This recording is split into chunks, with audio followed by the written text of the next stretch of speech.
Hello and welcome to another drunk commentary podcast here on World Class Bullshitters. Now, a few months ago, we gave you what is arguably one of the best films of the 1980s, Beverly Hills Cop. We didn't personally give it to you, but we gave you a drunk commentary podcast for it, and it was a good time. So good, in fact, that tonight, Nik, Dion, and myself are going to give you another drunk commentary podcast on another Eddie Murphy classic, Beverly Hills Cop 2. So, this is a podcast, but it's also a commentary track, so you can listen to it with the movie or without the movie. But if you choose to listen to us with the movie, get your timestamp set to 0 and press play right now. Alright, there's the Paramount logo, and I hear some fucking drums. Baby, baby, baby. Fuck yeah. I love it. Listen, guys, listen. I don't want to have to, fight a midget with Sting makeup on, but I will if I have to. I'm just saying. That was your best joke on the fucking trip. But I will if I have to. I'm just saying. The best part was how fucking serious he was. I remember looking over at you as you were saying it because you're like, I don't want to have to, and then your face was dead serious, and I was like, this dude didn't tell a joke. He just told the truth right now. Hey, Dion, I just noticed a fucking error in this movie. What's that? And it ruins the whole movie. Oh God! The limo just drove up, right? It says Dent. Yeah, that's the bad guy's name, and then it changed to a different license plate that said 77 on it. Yeah, that's not good. That's retarded. Come on, Tony Scott. I know you're dead, but I know up there you can hear me, and you realize you just fucked up. No. I know down there you can hear me. Let's be honest. Come on. Oh yeah, he did jump off a bridge. Yep. Over the bridge. So, I sometimes call this the Empire Strikes Back of action movies because it's a sequel that's as good as the original in many parts. And that's really rare. I mean, you got Terminator 2, which is like the gold standard for action sequels, and I'm never going to deny that. But this is just as good as the first Beverly Hills Cop, and in many ways, it's funnier. I totally agree. I think that, we've bragged about it. For those of you on the show, you know that Jeff and I fucking love these movies, arguably more than any other human Eddie Murphy fan or any other Beverly Hills Cop fans on the planet. But not only because it's funnier parts, but like just the relationships between the characters they spend a lot more time on them, and it literally is like watching an episode of a great movie. It's fucking or a great TV show. It's awesome. Also, this reminds me of GTA 5. Oh, with the heist, yeah. Yeah, this reminds me of that. I wonder if they paid homage to this movie by doing that heist. They could have. I get a lot of Die Hard vibe out of GTA 5 strictly because of the LA setting. Right, of course. But this is LA as well. They just call it Beverly Hills or Beverly Hills the whole time. Correct, yeah. So Dion, when we get to it, I have a new insight on this film, and it might blow your mind. So I'm excited. Ooh, I'm ready. Now, before we get too deep into this bloodbath of action comedy, what are you guys drinking tonight? I'm going on with some Two Hearted and drinking that bourbon from a fellow part-time bullshitter, Loudy. That what's it called? Jameson. No, not the Jameson. What's Jesse James? Shit, it's in the freezer. The one that he gave us all. Oh, you shouldn't have told him that because that was a Christmas gift he gave me that I re-gifted to you. He ain't gonna listen to this. Don't worry. No, it's not. So we're seeing Axel lay out his suit right now. Now, Dion, in a minute, I'll tell you what my new insight is, because I want you to be in the specific scene, and you'll be blown away. Gotcha. And by the way, we're about the 3-minute, 26-minute mark, so... 3-minute, 26-second mark. See, there's right there, the picture of them fishing together, that is backstory right there. It shows you that Axel went back to Beverly Hills, or at least met with those guys and their lifelong friends. Nowadays, movies would be like, "Oh, remember that time I came to see you?" They would either be a dumb dialogue or there'd be a weird flashback. But see, that's how you do it. You do the backstory without having to do a backstory. You show a picture. Done. I think this movie's vastly underrated from everybody, including Eddie Murphy. Agreed. Oh, Nik, what are you drinking real quick? Oh, I am going with what is it? Whiskey and raspberry iced tea. Ooh, that is a diabetic coma. Hey, I don't care, man.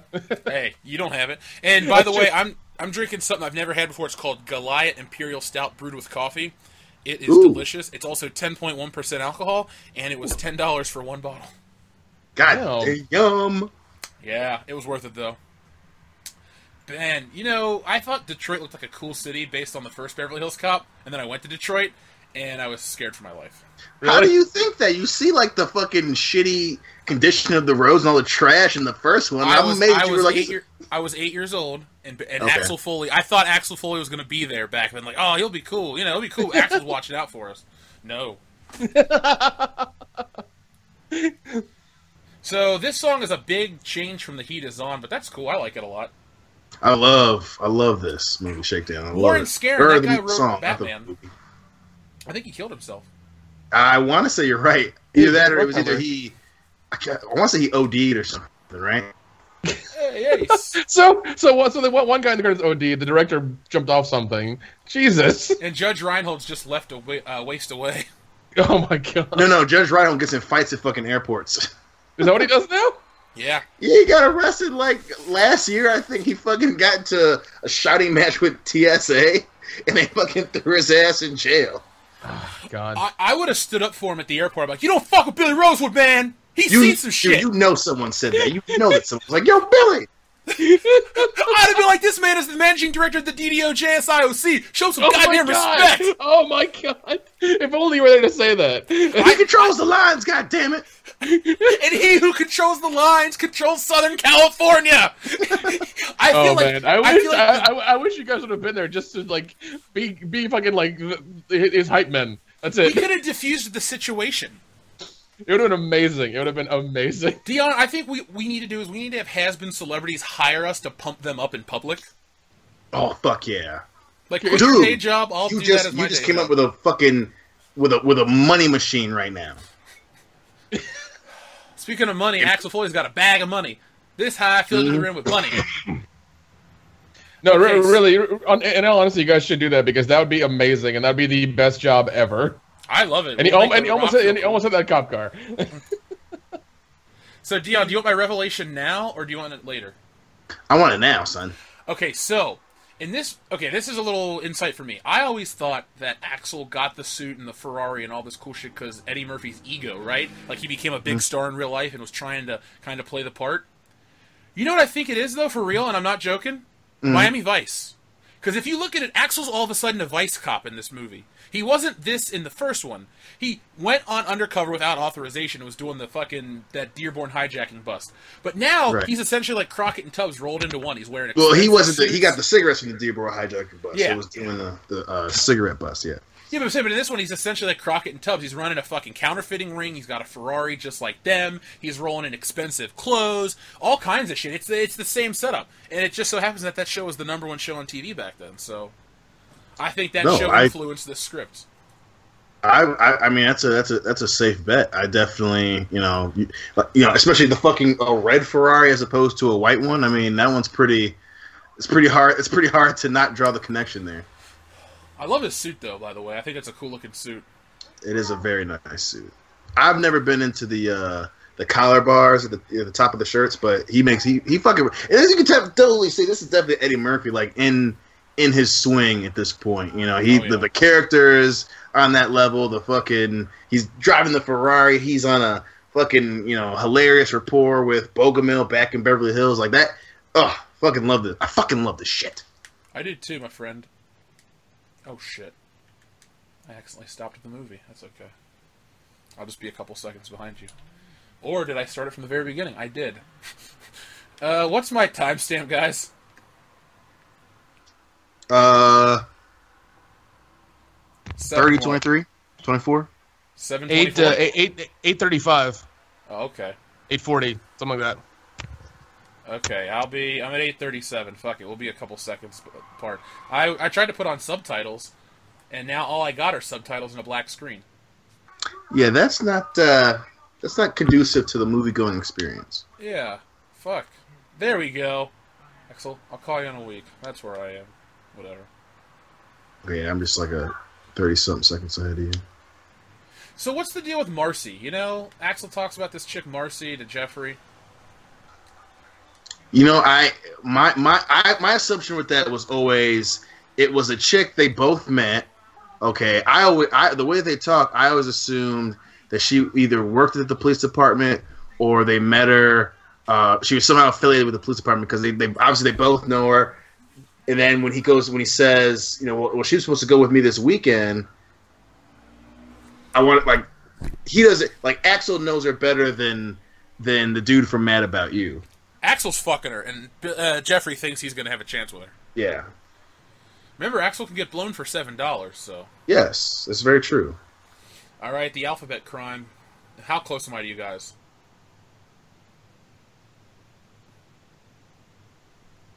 Not at all, I guess. Say again. I'm sorry. I'm at the scene where it's Taggart, Rosewood, and Bogomil. They're talking about the alphabet crime. Yep, I just had him say when he's talking about he fired all the other cops from the first movie. Oh, okay. Then you are still ahead of me. I'll go ahead 10 more seconds. Yeah, I'm at like Bogomil just walked out. I'm at 10:20. Oh, okay. Well, I'll be about the same time as you guys because I'm at 10:28 now. All right, good. That's fine.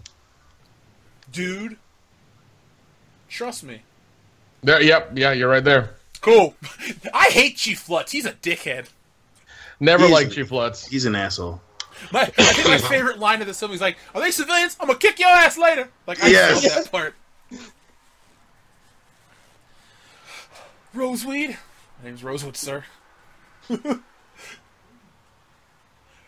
I was watching. Okay, when I was a kid, there was a show, Shining Time Station, which was essentially Thomas the Tank Engine. Yeah. And Chief Lutz's partner Biddle was on that show. His name was Schemer. So every time I watch this movie, I think of Thomas the Tank Engine. Oh, and listeners, just for the record, I own this film on every format that exists: DVD, Laserdisc, Betamax, VHS, Hulu. And to be fair, in America, there's no Blu-ray of Beverly Hills Cop 2, so I should just import one. But for American releases, I have them all, and I love this movie so much. So how long between the first one and or after viewing the first one, how long did it take you to find out there was a second one and then watch it? My mom bought the first two, and she didn't buy the third one, but she, for obvious reasons, but she bought the first two together. And when I watched the first one, fell in love with it, she goes, "Well, there's a Beverly Hills Cop 2, and we own it." And I was like, "What?" And we watched it immediately. And I was like, "God fucking damn it, yes." Yeah. I love your enthusiasm for everything in life. That's why we're friends. Yeah, see, my exposure to this was seeing Beverly Hills Cop 3 in theaters as a kid. Ah! Yeah, I know. Well, that's how I got into Die Hard as well. I saw Die Hard 3 as a kid, and the same thing with Indiana Jones. Saw Indiana Jones 3 as a kid. Yeah, but those threes are amazing. This is true. Well, see, I didn't know Die Hard 3. And then luckily we had a kick-ass video store that wasn't a franchise, and my mom's like, "Oh yeah, there are two more of these movies." I'm like, "What? Why don't we go get them tomorrow?" And I did, and I watched them, and I loved them. We had the first one on tape. I told that story back in the first commentary, listeners, so if you'd like to hear that, go for it. And then I was out at the video store, and I saw this, and I rented it, and I was blown away. You know what? I liked this so much that I rented it and never returned it to the store. Nice. Yeah. I have a bootleg... Well, not a bootleg. I have a rental store copy of this movie somewhere. Bogomil in his shitty fucking car. It's an Oldsmobile, baby. They don't even make those anymore. Nope. Closed the plant down a while ago. I remember that. Oh, Carla Fry. So, I used to think Bridget Nielsen was good looking. Not anymore. She looks like shit nowadays, but whatever. She's not horrible. She just looks like an old white woman now, which is not it's not horrible, you know. Well, I guess. Do you like her with the dark hair or the blonde hair? Oh, blonde. I can't fight blonde Brigitte Nielsen. Yeah, you can't because she's like a foot taller than you. Listen. I would let her whoop my ass. Brigitte Nielsen in the 80s. Now it's hard for me to distinguish between Beverly Hills Cop 2 Brigitte and Cobra Brigitte. Well, remember, she's fucking Stallone in real life. They were married. Yes. The beat crime. This is the most... I mean, I know the first Beverly Hills Cop is very much an 80s film, but this has a little, thicker 80s vibe because this is about the excess, and even Axel takes place in the excess of the 80s in this movie, you know? Oh, yeah.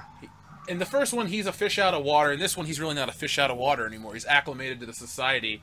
I mean, it's still a lot of fun, but I think the first one's a more powerful movie. We'll put it like that. This one's great. It's got great acting, great action, great interaction between the characters, but the first one's just a heavier film, and it has a better payoff. This one, it's just like, it's over, and I'm happy, but the first one, like, when Victor Maitland dies, it's like, boom! You know, I've been vindicated for 2 hours of this shit. Or finally, you know, through 2 hours of this shit, I'm vindicated. Like, it's an awesome movie. This one's great, though. Yeah, the first one's definitely... I think... Go ahead, Nick. The first one is definitely darker because, I mean, you see his friend get, like, shot in the head right outside his door, and, like, you know, right there. And this one is a lot lighter tone, you know. Even though his friend got shot, you know, it's still, like, they show that, you know, they show that, like, 3 times in the whole movie. And, a lot of product placement in this movie. Oh, yeah. Oh, yeah. Playboy, man, is everywhere in this fucking movie. Oh, yeah. Well, they had to, obviously. Oh, yeah, well, for obvious reasons, which we'll get to later. Yeah. But, you know, like, this one is a little bit lighter at points, and more so, I think, especially with the chasing of these guys and, like, everything they went, you know, all the stuff they did and everything. I mean, it's a lot lighter. Oh, it's definitely a lot lighter. Like, right here, even in a serious moment, there's a joke when she goes, you mean the one that, yeah, that's me. Mm-hmm.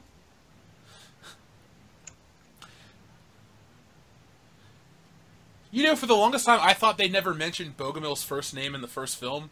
And they don't say it, but it's written on his door. Because I was always like, what's his name? Like, what's his first name? And then I saw part 2, and I was like, oh, it's Andrew. Yeah. And then maybe about a year ago, I watched part 1 for the 500th time, and I'm like, oh, it's on the door.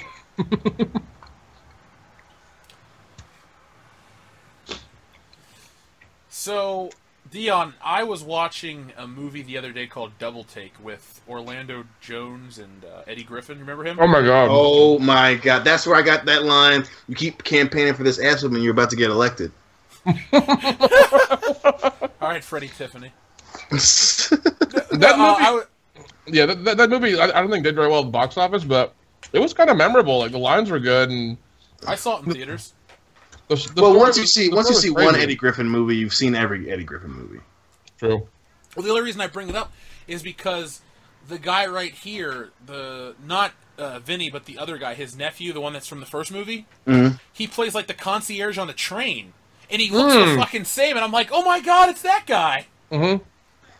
I love this part here. I thought that was you. I've done this so many times. Like, I'll look at somebody, I thought that was you.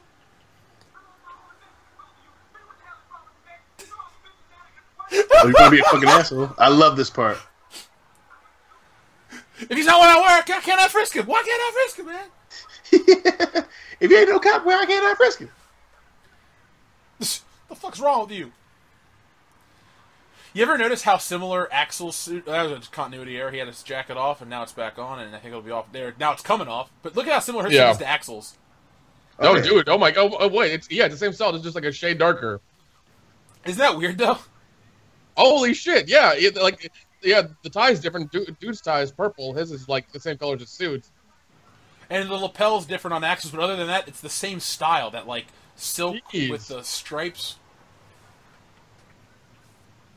You can tell though that Eddie Murphy's suit has been tailored to his body, and that this guy's just wearing a suit that's going to go back to a fucking warehouse. Right.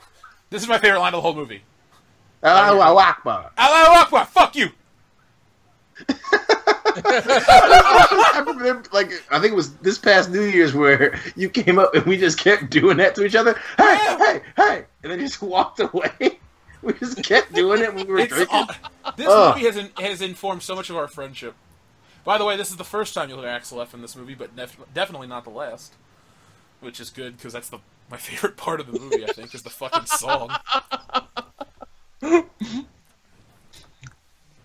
I still love it when you played the soundtrack in the car. You said that this Axel F is different from the other ones because it's in this part of the movie, and here's the difference. I was like, holy shit! Oh my God! I can tell you within the first note of each one which is which. Yeah. Oh no, that's insane. For the first movie only, though. Yeah. Because as much as I like this one, the soundtrack's almost as good, but it's a lot longer, and it has like really weird like 10-second tracks here and there. So if I'm not really in the mood, I don't listen to it ever. Gotcha. I think Marcy is a hooker CI that they know or whatever. That's what I was saying. I think she either works for the department or she's another cop. Because who else would know that? Because I mean, obviously he could walk around with the car, but I don't know. I just think that no one else would know that he had a Ferrari outside of the department and people that he's working with. Yeah, true. I always love this guy. He died last year, and I was really sad. Oh man, that makes me sad because he is Inspector Todd. He will always be Inspector Todd. Hey Nick, were you aware that this guy ran for mayor of Detroit? I was not. And he lost to Kwame Kilpatrick. The guy that destroyed the city single-handedly. That's fucking horrible. I mean, yeah, this guy was an actor, but at least he wouldn't have destroyed the city. Yeah. Don't think, Axel, it makes my dick itch. Yeah, I love that. I love his comebacks to Axel in the first two movies so much. It's yell bullshit.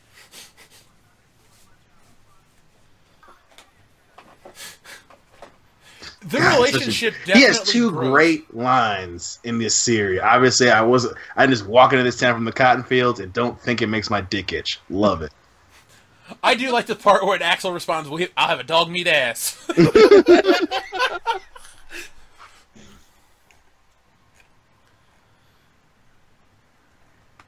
This 10% beer is starting to hit me finally.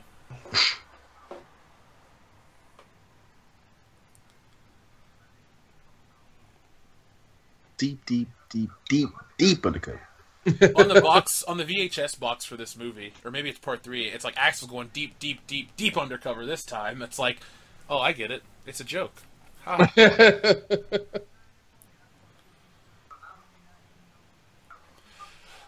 Let's see. It's so fucking hot in this room, and it's only April. I may not make it through this commentary. I may pass out from heat exhaustion. No, Jeff, no. I'll make it. Beverly Hills Cop. I have a dog meat ass. Flash money. I do how fucking Jeffrey wrecks the Ferrari. Mario Andretti Freeman over here. Your partner, Mario Andretti Freeman. I'm gonna eat, sleep, drink, shit. I can shit. I look like I shit the car. I'm on the job. That's what I'm afraid of.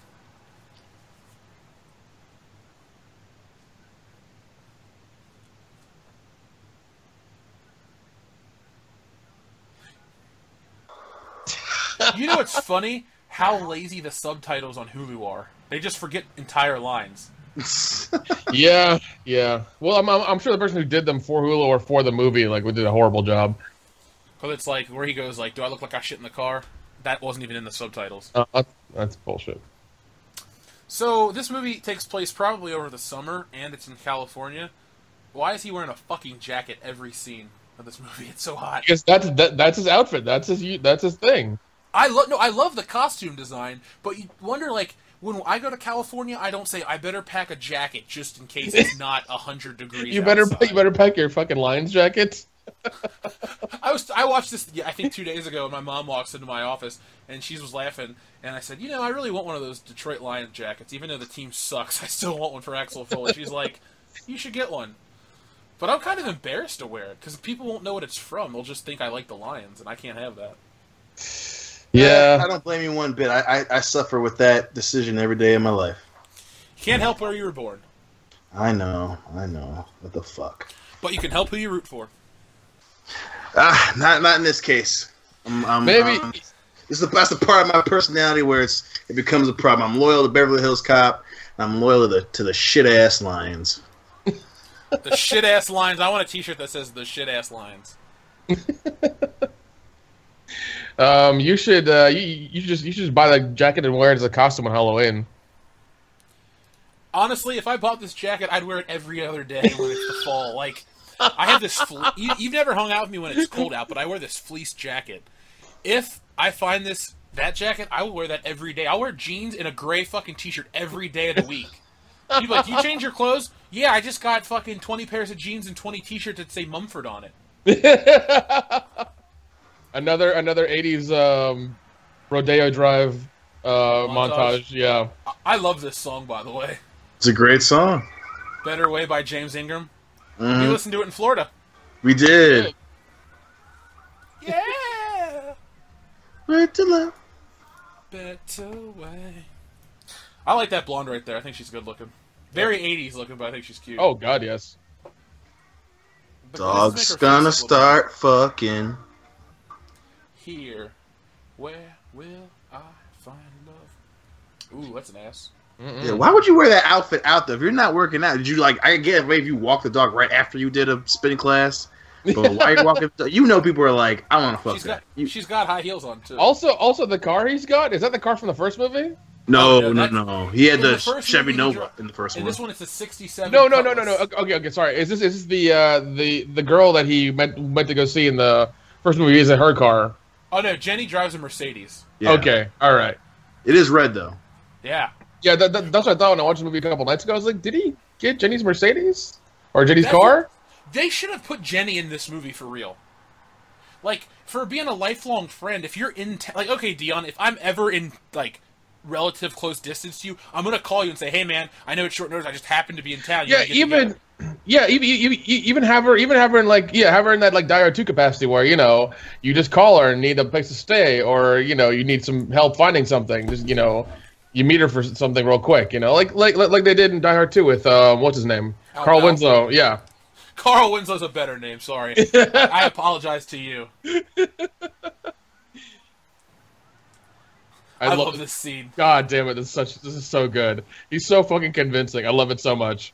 No right angles. Things Rhino's doing it. Are you a fucking art critic? People get money, get crazy. They want to live in a fucking donut. Fuck it. Stop working. The Andersons in Hawaii. It's hard not to watch this movie. This is a movie that's hard to commentate over. I know. I'm trying to fight it, but plus for some reason I don't know why I always thought it was funny, but the that says Omaha. I don't know why that's funny to me. That some motherfucker from Omaha, Nebraska, is doing construction in Beverly Hills, fucking California. He's moving on up, man. Also, to the West Coast. Also, he's wearing a flannel shirt, a hoodie, and another shirt underneath that. I'm just sweating watching this movie from all the layers of clothing. When we went to California 2 years ago, we all wore T-shirts and shorts. Mm-hmm. Mm-hmm. An asshole. And I like how he takes the hat off, and then it's off, but then it's automatically back on his head. Scene. There's a lot of bad continuity in this film. And the dudes just start fucking clapping.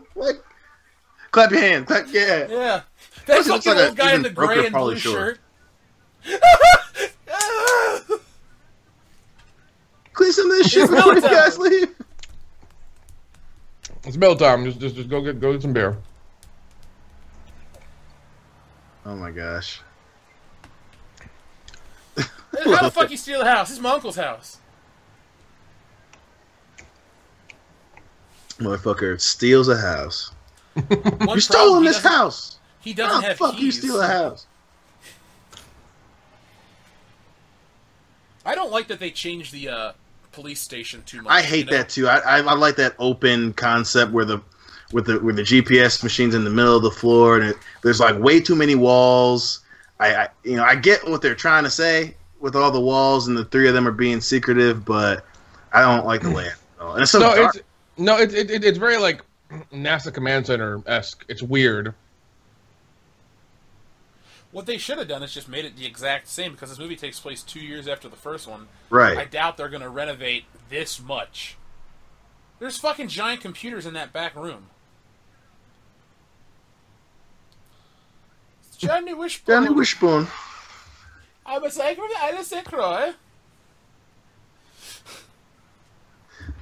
I read the St. Croix Gazette.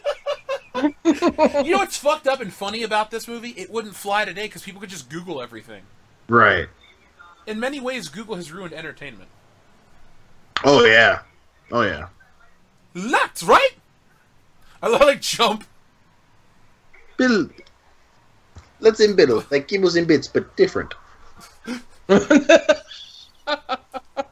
like how we can like say lines from seconds ahead of where we're at. Yeah. Well, I can hear yours slightly, so that's why I'm saying like lines out of sync with my copy. Wait a minute, you're still ahead, like because I think I'm only a couple seconds ahead of you. If you listen closely, Axel's like, "Hey!" as he walks away. Well, here it is. Here's the moment. The serious moment. Oh yeah. I think this part of the soundtrack's called Loyalty, and there's multiple takes of it. None of them are that good. Oh God.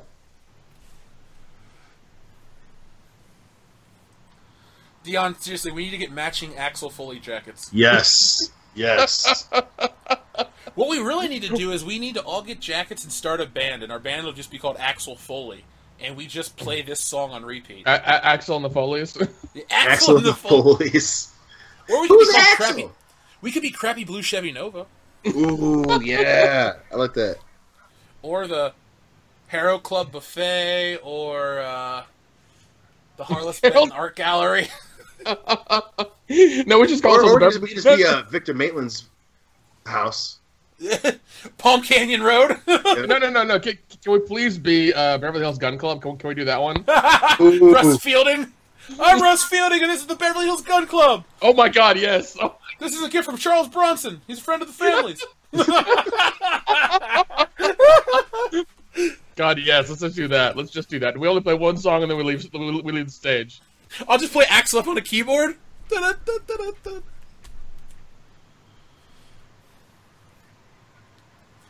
Such an elaborate police department.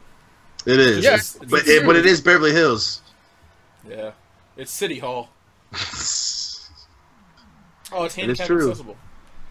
Is it really, though? There was a sign that said handicap accessible in the background. That's the only reason I said that. It looks like they're parked in the middle of the road. They are! Like, they're supposed to be like on the other side of the street or whatever, but they're in the middle of the road. They're cops. They're like, hey, we can park here with it at all. Oh, man. What year is this? Oh, 74 or 73? Yes, it is 73. I know. I never realized he had a Red Wings pin, too. Yeah.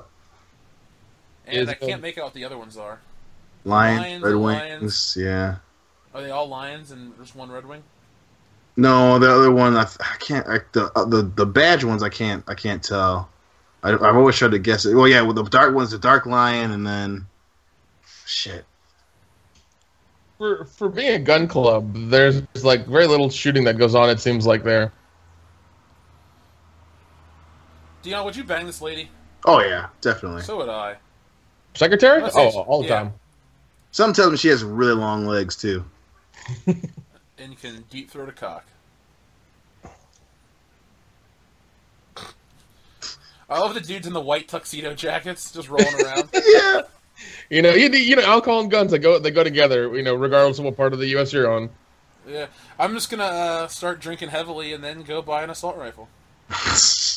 And then test it out as well. Yeah. Hey Dion, I want you to drive me around. I'm gonna stand in the sunroof of my car and go brah brah brah. Easy, Brian Silva.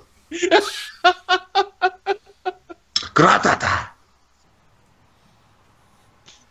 I said this to my mom the other day about the designer jeans won't fit no more, and she just looked at me like, "What are you talking about?"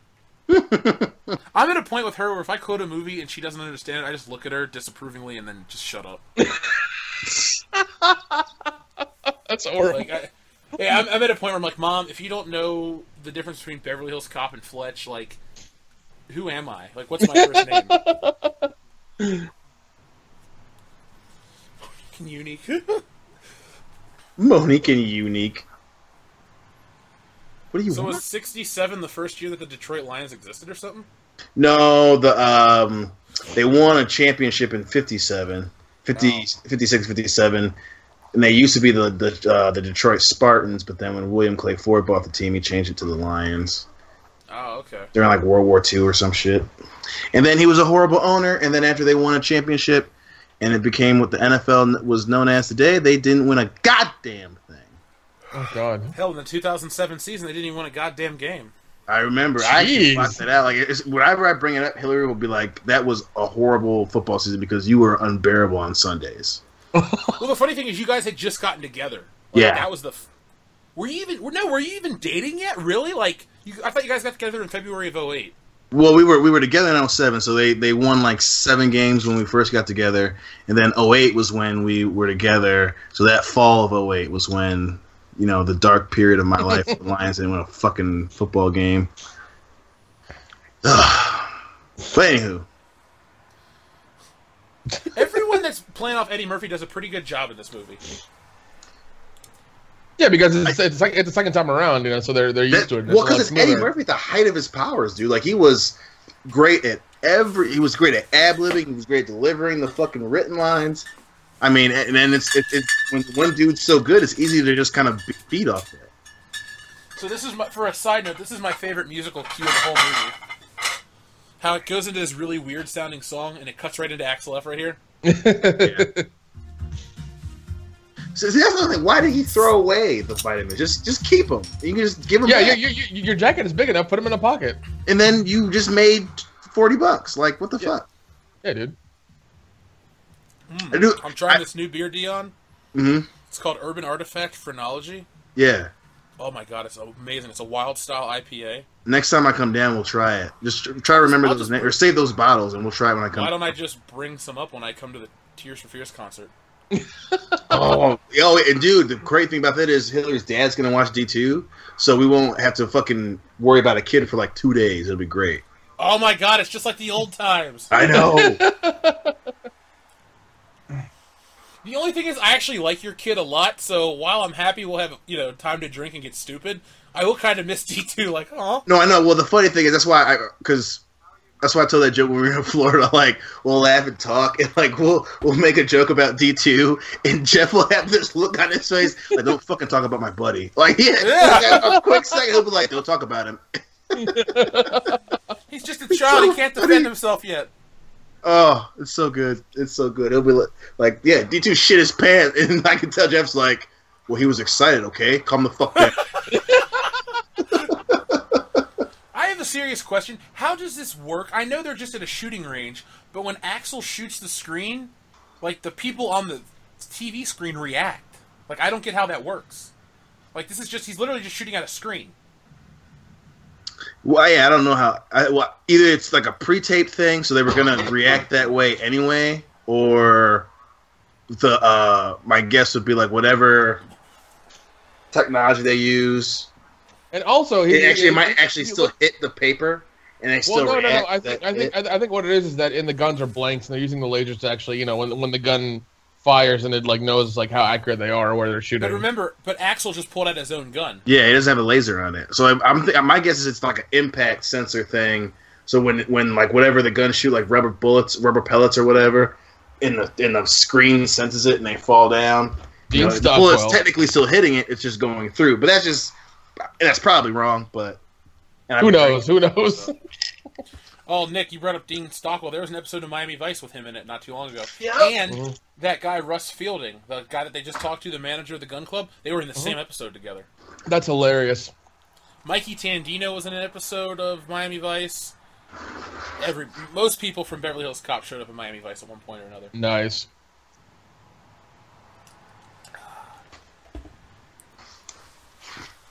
So, Quantum Leap, man. Yeah. Yeah. I'm retarded?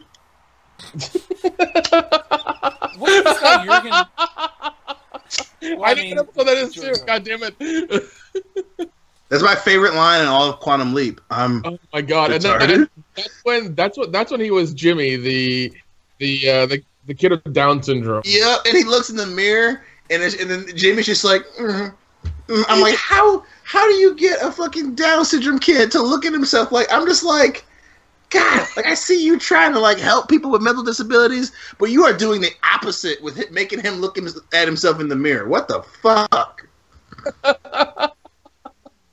Oh man. And that's the other thing about this movie that segue retarded. Like outside of the main dude, Chuck or Carlos, they're fucking. He has really dumb people working for him. Yes, he does. Like, so they go to shoot Bogomil. They do. why did they need 2 cars? Why couldn't she just shoot him?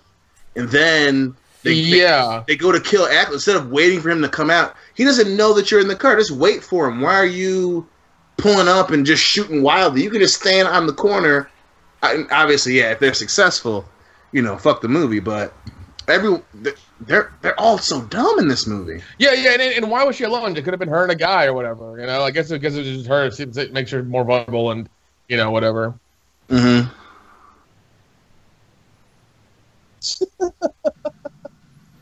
You can tell she doesn't really fire many guns because she flinches every time it fires. Well, it's pretty nasty to flinch. But she's like really bad at it. Yeah, no, for sure.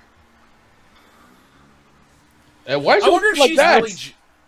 What'd you say? A revolver like that, like the way she's holding a revolver, she had her hand like on the bottom handpiece, like all like she was grabbing a pair of balls. Well, plus I hate like movies like they'll show people shooting guns and their arms are like fully extended, like straight out, and like that's like Brigitte Nielsen cannot shoot a gun. No, she can't. Dude, Dion, this movie's guilty of my most hated thing in movies. The gun cock sound? No. The gun cock sound's fine. It's when the gun is empty, and you know how the slide pulls back to show you it's empty, and they still fire the gun in the movie. Like, Axel, later on in the movie, is shooting his gun. The slide is all the way pulled back. He keeps pulling the trigger, and it keeps making sound effects like he's shooting the gun. But it's like, yo, Axel, you're empty. Yeah, the production on this was not that good. Like, the 2 mistakes you mentioned already. And even that sound effect, it's like, come on, guys. You do this once. How hard is it to do it again? Oh, another thing. We always talk about how much I like the music in these movies. This one actually took all the first score, and just repurposed it with, a new drum line. So, whenever you hear a musical cue that sounds like it's from the first movie, it is. He didn't even re-record it. I think he wrote this score in, 4 days or something. And all he did is just, write little small elements that are new. Nice. If it ain't broke, don't fix it, man. I agree. What's wrong with so many movies nowadays? They try to overdo everything. Just fucking do what works on the intricacies part. Just do what works. And these movies are a perfect testament to that. You know what's funny? I never thought of this. So if she's 6 feet tall, that must make Axel 5'9". Yeah, he's got short. Well, plus she's wearing heels too, so she's wearing some big ass heels. She'd still be shorter than me. Well, yeah, you're fucking huge. Oh, yeah.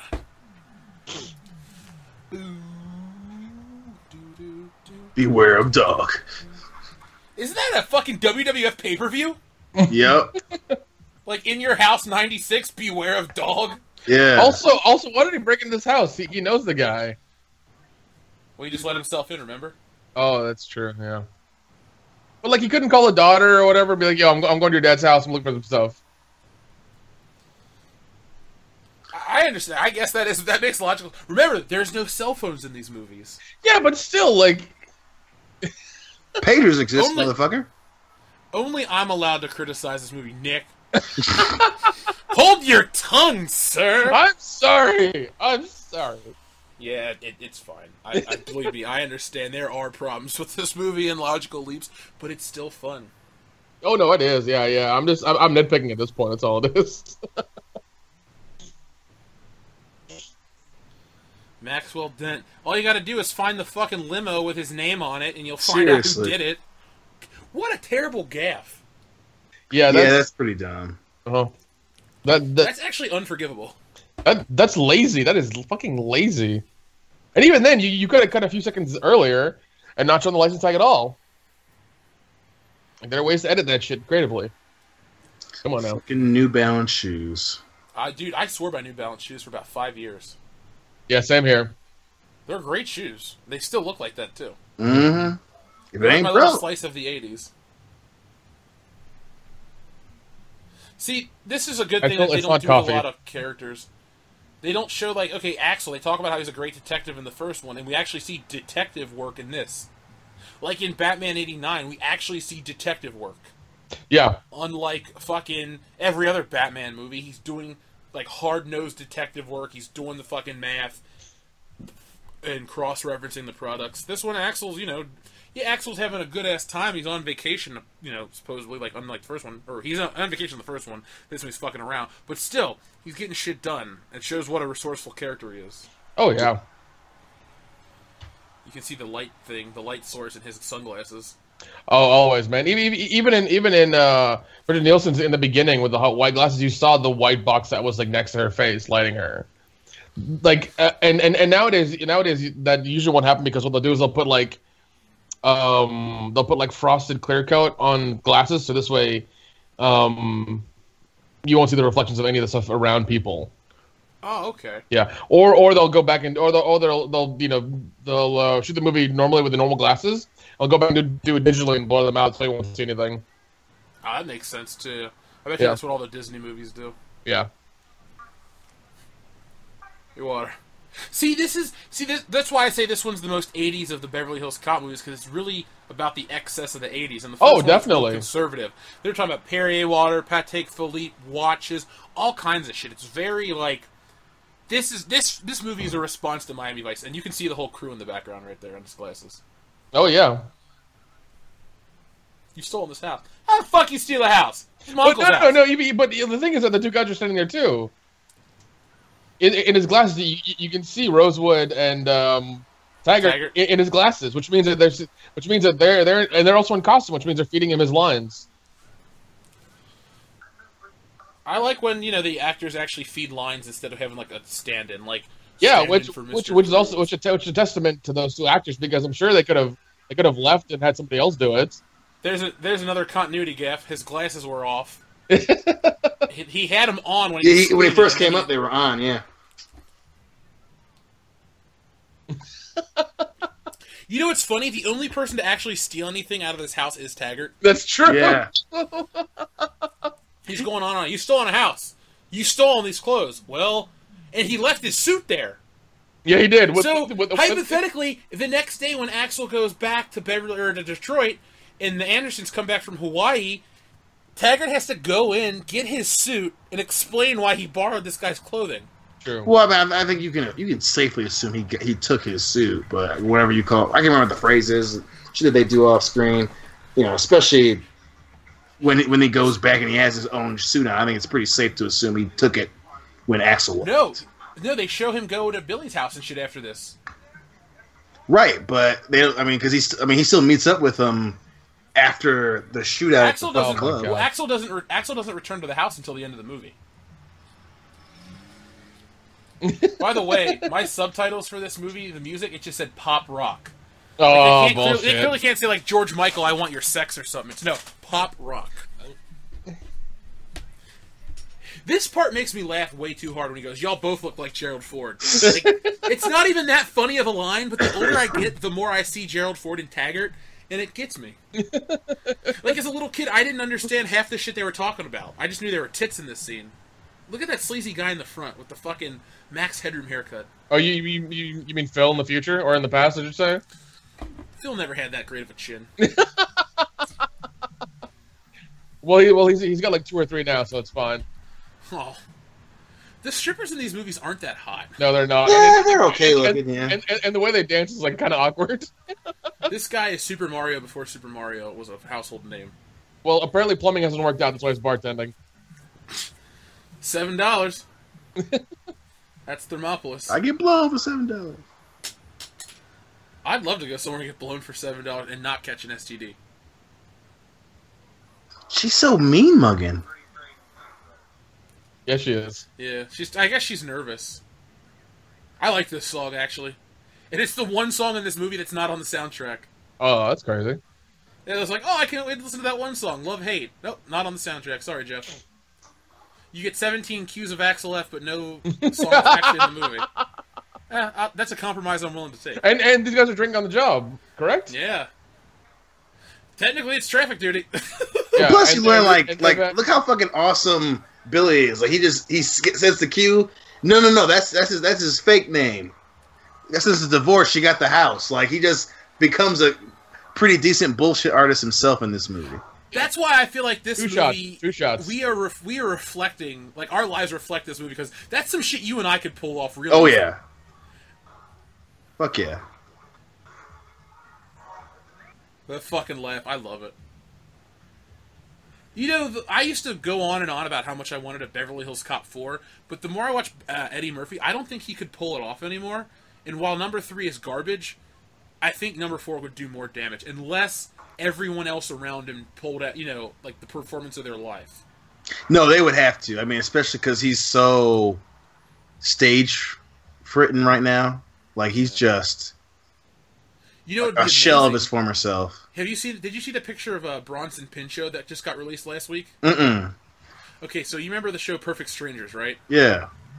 A picture of Bronson Pinchot, aka Serge, and Cousin Larry was released. Cousin Larry looks like an old, shitty white guy, but Bronson Pinchot's buff. Like, really buff. He looks like Jake. Damn.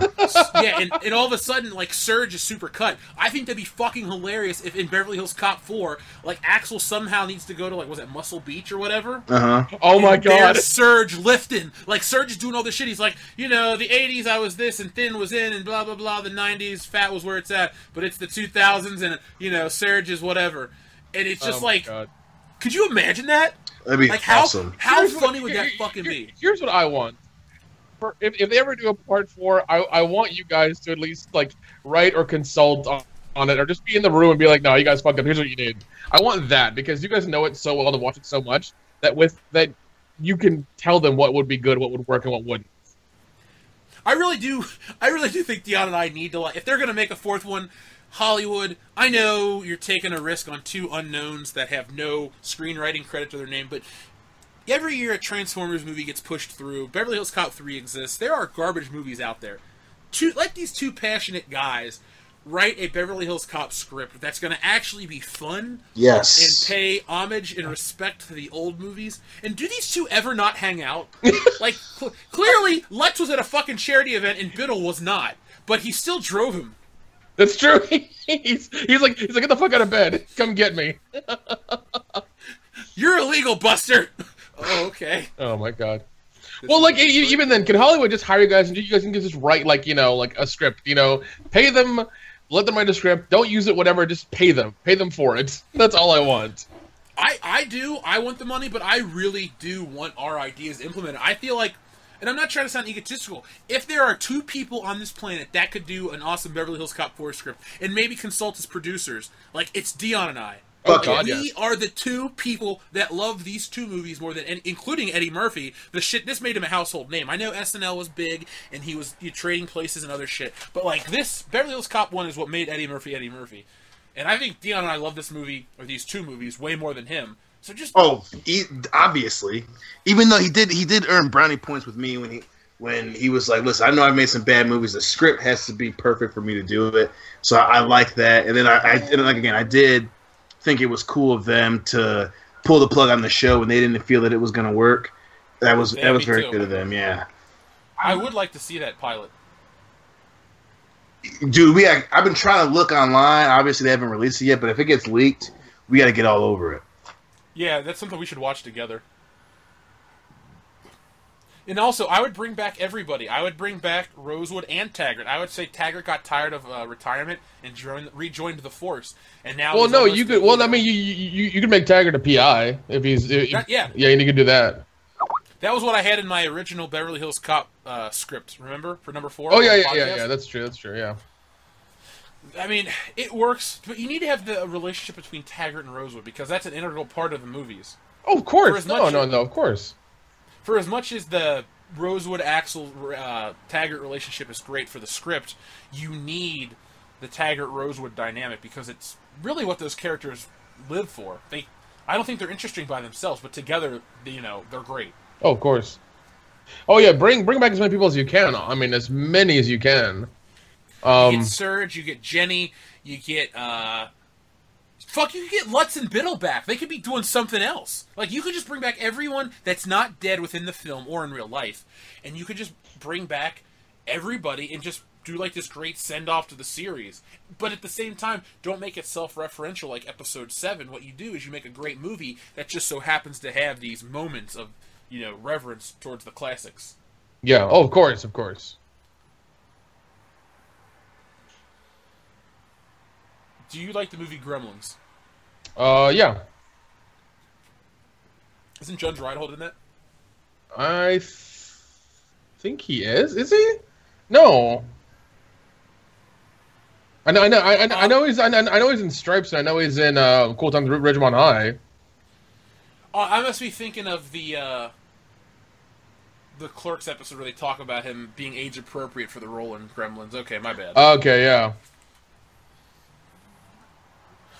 I don't even know if that show was used on the dating game. It's the Spanish Flea or Spanish Fly song from Herb Alpert and Tijuana Bass. Hmm. Oh, now here's a thing you probably don't know, Nick. If you pay close attention to Jeffrey, the guy that Axel's calling, he is watching WWF Saturday Night Main Event because you can hear Vince McMahon and Jesse Ventura's voices right here. Really? Yeah, that's Also, them. It's WWF. Okay, and I want to make an observation about this. After Axel calls him, he gets called by Marcy more than likely. Probably. To go out, because if you see the next shot, is him calling at like, what, 5 or 6 in the morning, correct? Yeah, he's got those hookers with him. Hookers with him, he's fully dressed, he's like got the glasses on, he's obviously been partying all night, because I doubt he got up that early with those 2 girls dressed that well to go make a phone call. You know? Oh, dude, Judge Reinhold was in Gremlins, by the way. Let's see. Yep, He you're played right. Gerald Hopkins. No, you're right. That was his movie he did before Beverly Hills Cop. That's crazy. He was also in the Santa Claus. He was in all the Santa Claus movies. Well, yeah. Yeah, I think he was. You can be a pussy sometimes, really. I just love the fucking relationship. God damn it.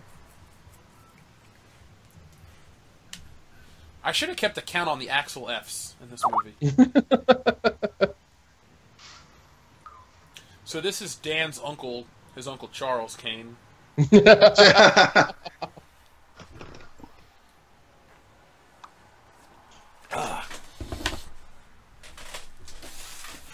Oh, Billy, he does? He's so fucking serious. So I gotta admit, I haven't drank any kind of alcohol since we got back from Florida. This is hitting me kind of hard quick, but at the same time, it's hard for me to down these bottles. Like, I want to be shit-faced right now, but I'm just mildly buzzed. Yeah, well, stouts are hard to down anyway. That's why I like them, because you can drink them slow and still kind of feel it. Now I'm drinking an IPA. It's still strong, though. It's a 7.1%, but you can barely taste the alcohol in it. There's a cool deleted scene. This is a cool deleted scene that they took out, obviously, because it's a deleted scene. It shows him going through the gun club, like, jumping over all the laser grid shit. Oh, no! Really? Yeah, it's on that the would have DVD. been hilarious, man. That'd have been fun. That'd have been it. Well, I think it would have made it almost too funny. Well, the thing is, it's, like, fully rendered, too, because, like, the lasers are in there. Because, you know, sometimes they'll, like, film shit and then, like, say they do a matte painting for the lasers or whatever, or rotoscope them in. Yeah. The lasers were all in there, and, like, there's a score and everything for it. Oh. But was it really funny, or like crazy over the top kind of funny, or was it like just like funny enough? It fit in line with this movie. Okay, it wasn't gotcha. overtly funny to where it ruined the film. Gotcha.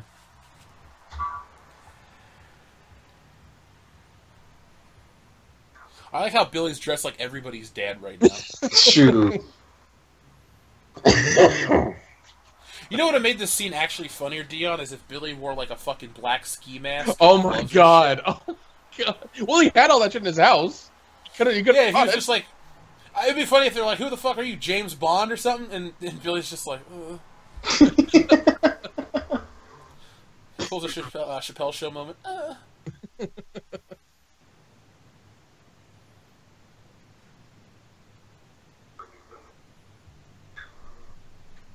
But here's the thing: they're cops. They could have shown if the alarm did go off, they could have been like, "The alarm went off. We're here to check what's going on." Yeah, that story would have checked out. Yeah, it would have completely checked out. But this is a callback, though, Nick, to later on in the film. Something modern films don't do because they treat the audience like they have no attention span. True. See, because you see the influence Axel has on Billy and Taggart, and Billy tries to emulate Axel and fails miserably, but in the process saves Axel. True. Very true. I love this part with the fucking knife. Billy, we need to talk. That's another callback to the same scene coming up. Yep. Why can't they just make really great like moments where you just like. That's one thing I love about these movies. Like everything builds to the end, and then there's just this huge payoff. You know, like when he's like Bogomil was here, blah blah blah, and he's looking at the dirt, and all this shit just comes together, and then big standoff. Well, because back then, sequels weren't a thing. You weren't guaranteed a sequel ever, so you wanted to make a good one movie. Nowadays, everybody's always thinking of the sequel, of the next one, of making a universe, making a franchise. That's the problem. There's a crowd of people watching the film right here, and this I see it. The next shot, they're gone. Watch, they're gone. Yeah, they were at the chicken place. Chicken treat Southern fried chicken. Ooh, adult. You can get porn and chicken in one corner. That's pretty nuts. Also, this guy's wearing one of the suits that Axel was wearing earlier. No, that's a difference. That's a gray suit. Axel's wearing a blue suit. No, but it's like the same pattern. Oh, yeah. Well, definitely. He probably has access to Axel's house. True, and his eyes are red as fuck. He's been doing cocaine or something. He's all fucked up. That's a deleted scene they should have filmed, with Jeffrey doing a line of coke off that stripper's cooch. Oh, dude. I love how fucking red his eyes are, too. Like, his eyelids are so fucking red. I'm like, clearly you've been up all night fucking and hooking and doing fucking blow. Yeah, and right before he's going to bring these girls home or going to bring them to his place, like, he's like, I need to make a fucking phone call. This is the point in the 80s, though, where chicks were kind of starting to shave, so they'd have, like, a cool landing strip, but you could just put, like, coke right in the landing strip, and what a great way to get high. Cocaine Coochie. That should be an album name. Cocaine Coochie. Yeah, what I need to do is I need to go back and listen to all the podcasts. This is fucking Todd's kid right there. It kind of looks like Dion. It looks like the fucking Lil Wayne album, the Carter 3. It kind of looks like Dion at a younger age, but whatever. What can I say, man? I am very, very Inspector Todd-like. Why does Let's have a whole basket of donuts behind his desk? Like, not just like a small little tray. It's like a whole fucking basket. Because it's Beverly Hills Police Department? They censored the subtitles. Oh, that's bullshit. What do you say? Says, all right, goddammit, who tricked my ass? No, it says, all right, damn it, who tricked my ass? This is Harold Lutz. Putz.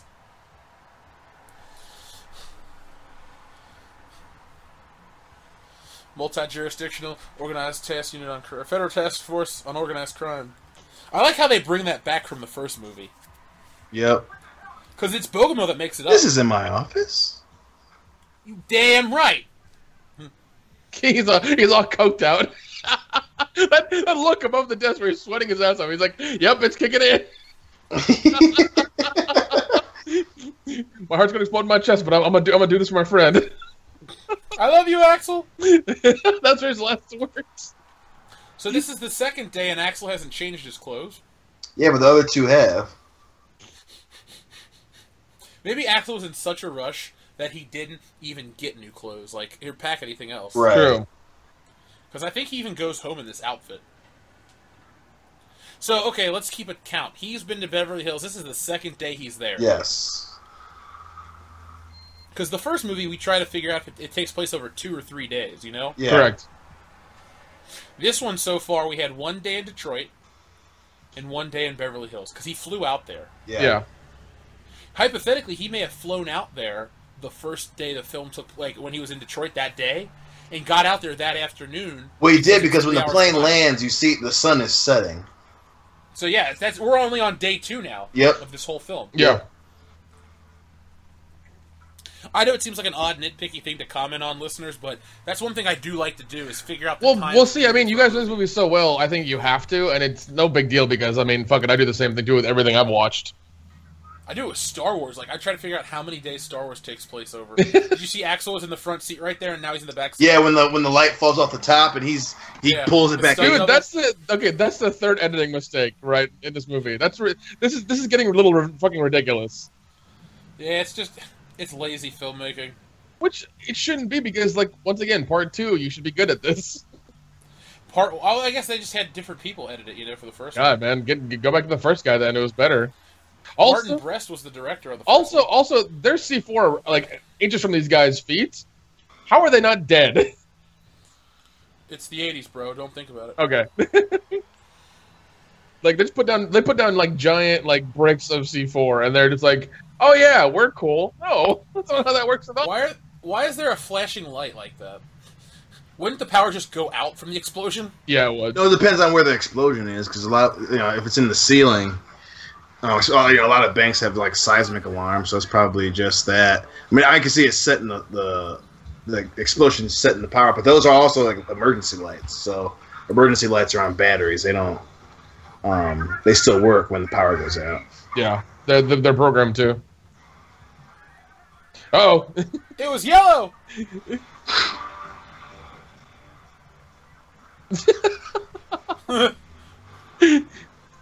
They could still inject humor in the action. I do love how like synthy and bassy this score is. It's really cool. Here's one problem I had. Why? Like, I know the car breaks down right here, but it just seems like such an odd editing scene. Like, watch how this is edited.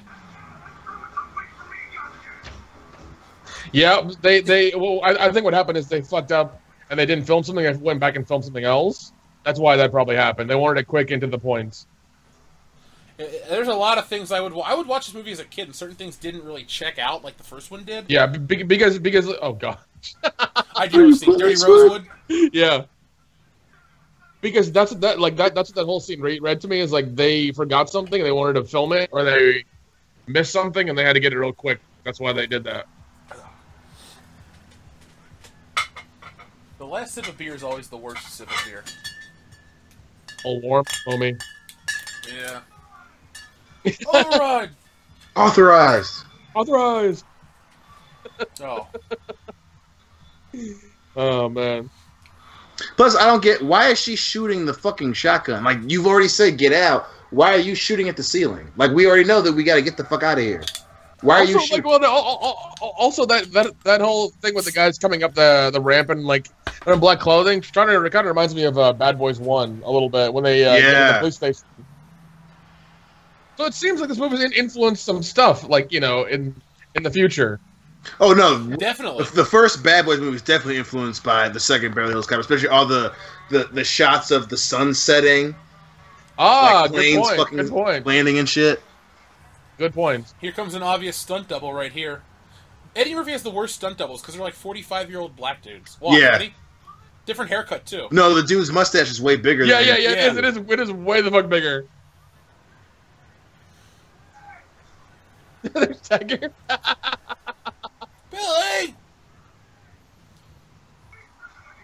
And they just drive right by. I'm a police officer. I need this vehicle. Oh, I need your car. I was watching Miami Vice the other day, and they just commandeered this guy's boat, and he's like, okay. I'd be like, no, fuck you. Damn. It's okay, I know the guy. He's a jerk. He's a jerk.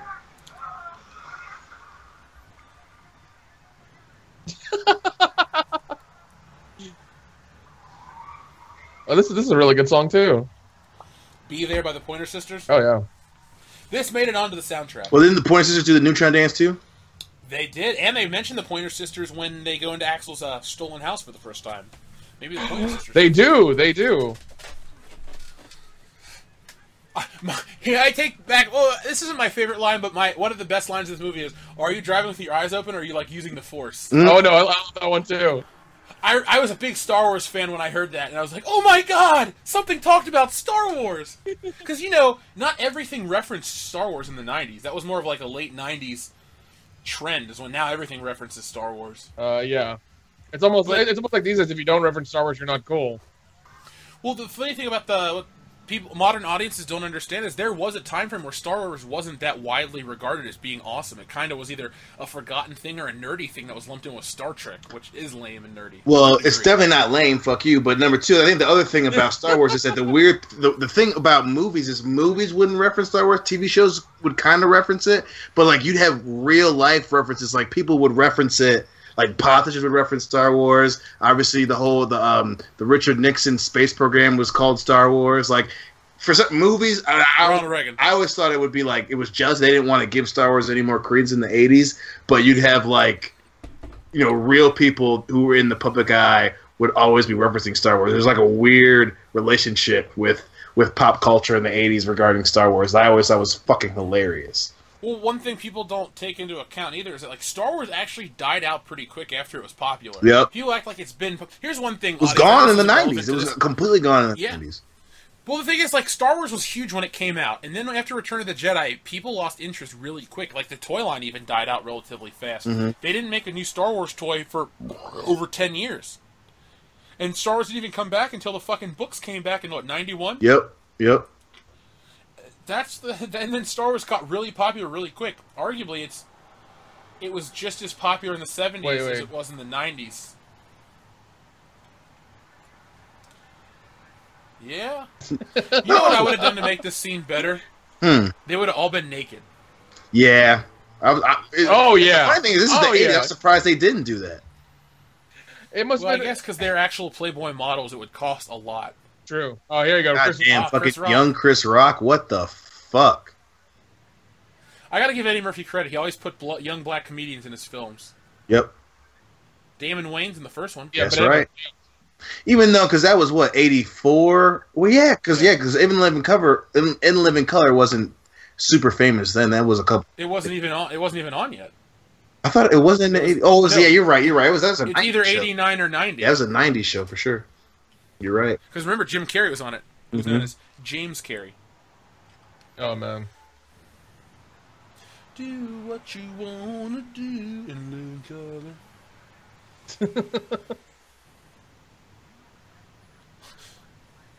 I'm gonna clean shit up. I love how Billy's just like, oh god, here we go. Hey, I want to give an award out to Billy Rosewood. I actually think his bullshit is better than Axel's. Like, his whole line about the Betty Ford clinic was better than this. Well, because he's got the suit to back it up, so it kind of, that helps out a lot too. Well, to be honest, I think that can be an argument, but I said Axel's his delivery is still better than Rosewood's. But when, I think you see, like I said, that moment where he's, you see the look on his face, like, okay, well, I'll come up with something really quick. His facial recognition of I'm gonna bullshit is a lot better than Axel's. I'd say that. Dion, when did you go back in time and star in this film? Because if you go look at the black guy dancing on the volleyball court, that is so you. The funny thing is, I watched this like a week ago, and fucking Diane said the exact same. She's like, "That is you. That's you. You'd be doing. Is you right there." I don't have enough nerve to do that. Like, I'd have to be fucking blackout drunk, and then I would make really awkward eye contact with these girls and stare at their crotches. What, to dance like that? Yeah, at the Playboy Mansion. Plus, the other thing about this movie is he calls her a big bitch like 3 times. Like, you can't do that anymore. Also, where did she get that dress and that hat? Like, was it underneath her fucking black overalls robbing the bank? No, she's probably changing while they're driving, I bet. Like, they knew that there was going to be a party. That was probably part of the getaway. Oh, that's probably true. I love Tag and Rosewood are always drinking now at like every little break that they have. That's true. Holy shit! What's it at North 385? They had 2 shots. Now they're having a beer. Like, they're drinking all the time. Now they just don't give a fuck anymore. And that's another point to my point, Nick. Evolution of characters. If you watch the first movie, we're on water. Exactly. We're on duty. Club soda. You're right. If I drink club soda, I'm gonna puke. Yeah, dude. I think the 80s had the best looking Playboy models.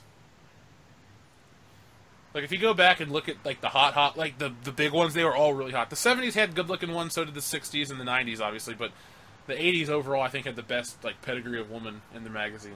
Everybody that listens to this, go back and just look it up. Tell me what you think. Yes, please look at every issue of Playboy from 80 to 89 and give us your thoughts, please. I want a full Bush report. A full Bush report? By Monday morning. Kind of like a Bleacher Report, but not the same thing. Funnier and furrier. What a gay wallet. It's more of a checkbook, too. Like, what the fuck are you doing with that? And what amateur puts his wallet in the fucking breast pocket? Exactly. I hate that about movies. Like, I remember one of the first things my dad told me when I got a wallet was put it in your back pocket. So if someone goes to take it, you feel it. Do not ever put your wallet in your breast pocket, and I've never done that, and that's just such a rookie fucking mistake. Like, what are you, 17 with your first wallet? What the fuck you doing? I always put my wallet in my like regular leg pockets because that's one of the ones I'm most sensitive to. Yeah. Plus, either my shorts are kind of tight or my wallet's kind of fat, so either way, it's kind of hard to get My out wallet's of the fat, pockets. motherfucker. Yeah, I do got some. I got some hundreds on me, Dion. Oh, snap! Yeah, went to the casino today. Oh, nice. How much you win? Not a lot. But Nice. I turned $20. I turned $20 into $100 in 1 minute. Hey, man, you can't knock that. Yeah, I was happy. I call him a putz. I called you a putz. Right, Sir. putz. Why is there? Oh my God! There's a fucking neon sign. It's a super cop in the background. Yep, the blue one. Holy shit! Yeah, holy shit! Oh my God. Oh, that's a Detroit Tigers pin, Dion, on his coat. Oh, you know what? For a second, I thought it was the Detroit Panthers too on there, but I don't think the Panthers were around in the late '80s. I remember going to WrestleMania 23 in Detroit, and the Tiger Stadium or whatever was like right by Ford Field. I was like, wow, this is convenient. Oh yeah, well that's why they're moving them. They're moving the Pistons and the Wings to a new stadium too, because also all the major sports will be within like a fucking walking distance of each other. What they need to do is get more shit into Ford Field. I would love if WrestleMania would go back to Ford Field. Well, with this new stadium, man, they'll get a little bit of appreciation. They might just go back to Detroit. I love that line. This is a black thing.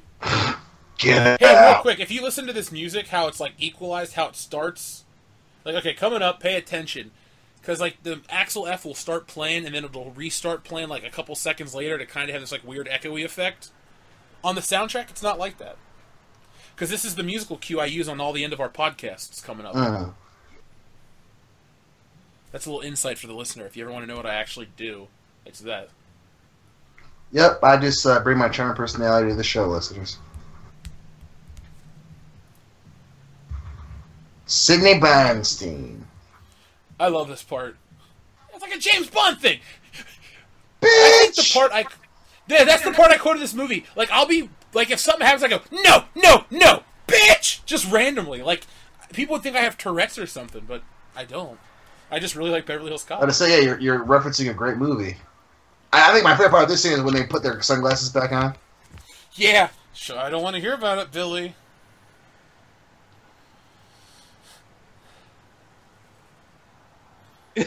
Why was he on the phone? Currently, his wife's on hold. Here we go. No, no, no, bitch! That is so random. I hope it was ad-libbed because it's amazing. Gilbert Gottfried's actually pretty fucking funny. I know nowadays everyone shits on him for whatever he said to get fired from Aflac and stuff, but if you look back on his career, overall, he's not as big a joke as somebody like Andy Dick or Carrot Top or, like, he actually added to the movies he was in. Well, no, he did. I mean, for sure. Plus, what did he do? What did he do to get fired from Affleck? Did he just? He made a really dumb tweet, but it wasn't that bad. But Affleck fucking knee jerked and fired him. The best part was when he did the I think it was Charlie Sheen's roast, and it was after he got fired, and so he's making fun of Charlie Sheen or whatever, and then he goes, if there happens to be a certain company that may or may not have fired an employee for maybe making a really insensitive tweet, it should go noticed that he has learned his lesson, and maybe you can let something to that effect. Maybe let him come back. And it was fucking hilarious. It was awesome. I was like, yes, Gilbert. Oh my god. I wish they would have brought him back, or did they? I think they just I don't know. I don't think so. Either they just use like loop stuff, because I know they're pretty. They were pretty, like, knee-jerky pussy about it and fired him right away, so I wouldn't be surprised if they pulled a TNA and secretly hired him back. Well, like, here's the thing. If we had... Okay, we have a brand, World Class Bullshitters. If it was big enough to where we had a celebrity and they did something stupid, outside of pulling, like, a Chris Benoit, I would not fire the celebrity. If anything, I would try to make, like, a joke of it. Depends on what it is. Like, if you make a dumb tweet, like, social media...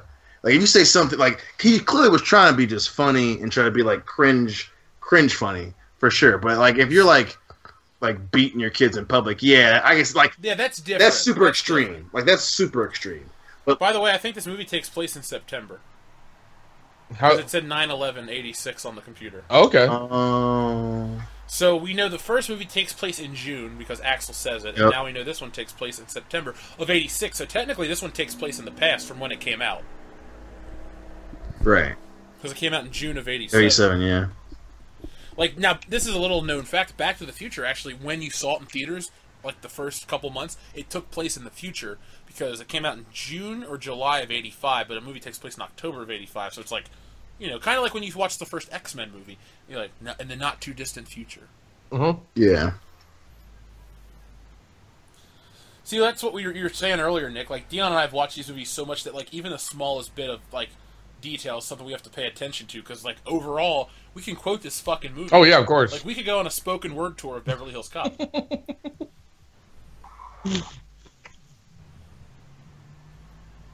God, Billy is such a shitty driver. Oh, yeah. And they just keep letting his ass fucking drive. But that's why I think, too, this part, I think because they reuse the scene where he turns and the light falls off. They reuse it here when they're going to the racetrack. That's why, like when Nick was saying that they probably fucked up. Here it is. Where they fucked up and missed some scenes. That's a definite indicator because they used the car turning and the light falling off and Axel grabbing it twice. That's why he looks like he's in the front seat when they're going to the cast depository or whatever. Yeah. You do realize that they just didn't expect two assholes from the year 2017 to have seen this movie 100 times each and analyze every little fucking detail. Touche. That's true as well. But they should have known. Like, people of Earth know that Jeff Hicks is going to watch your movie and critique it if it's entertaining. Every fucking time, too. They should know. Especially now because in our short history, we've, one, gotten shit-faced and watched Star Wars, which was one of my favorite episodes. 2, threatened Zack Snyder's well-being and threatened to beat his ass. 3, threatened Disney. 4, probably hurt a lot of fucking feelings of people who like dumb shit for no reason. I think it's pretty clear you need to be careful when you're making a movie because world-class bullshitters are either going to shit on it or violently defend it because they're going to shit on somebody else. Amen. Amen. I do like that line about I fracture an occasional law.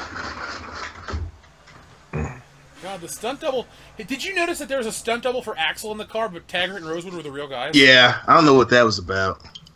Because Eddie Murphy's a bitch underneath it all. Well, yeah, you can tell. It's plus, like, you can tell, like, the dude's mustache is bigger. Like, I mean, it could be that, or it could be once again, like, he wasn't there to film it. They needed some more stuff. Got a stunt double. How lazy. Yeah. Well, I mean, if like, you know, conflicting schedules, things like that, but they needed some more stuff. Like, it could have been that. He didn't have another movie come out this whole year. No, not till '88, right? Was yeah, he had Coming to America. Yep. He had Eddie Murphy's Raw, which was a stand-up show, which they filmed in one night. Right. Even then, that was filmed in the late fall. That was like late October, I thought. Wasn't it? Because it's raining and shit in New York. I want to say I have to watch it again. But I want to say because I remember I looked at it. I recently watched it again. I want to say it's one of the billboards say 10 something. I think. So even then, that wasn't until after the movie came out. By the way, if you pay close attention to the announcer at the horse track race, one of the jockeys' names is Marshall Mathers. Seriously, it's the last name he says. Like when what's-her-face Bridget Nielsen sits down and gets a kiss from Maxwell Dent, and he goes, something, Marshall Mathers. So little did they know 10 years later, well, about 11 really, a rapper named Marshall Mathers would change the way we listen to music. You know, he's probably a big Beverly Hills Cop fan as well. That's why he's like, boom, I'm going to do that. You know, name to that guy. Or to that horse. Goodbye. Kane. There's no bullet hole in his head. No, not at all. Well, there's no bloodstains in the guy's shirt when she shoots him either. Yeah. Scott Bakula quantum leap to save him, actually. I'm retarded? Here it is right here coming up. Ah!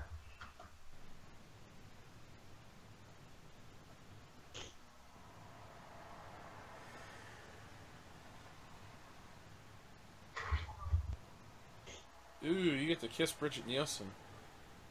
Now the result is official. Johnny's Dilemma? What a shitty name, Johnny's Dilemma.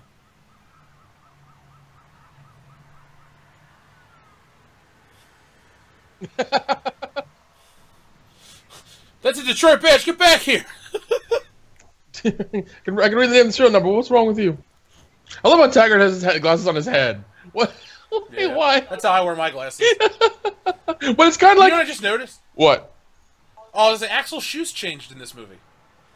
Like, they're different types of Adidas. Oh, that are this okay?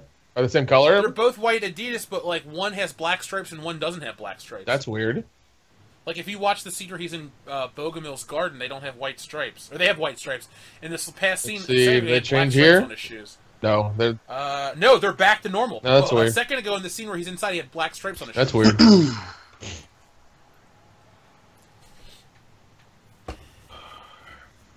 How would you feel if this was the end of the movie? Like, that really was it, and Axel's like, I'm gonna go home, see ya. That would be no. so pissy. Anticlimactic and just like, oh, man. Hey, Dion, there's horses. Fuck you.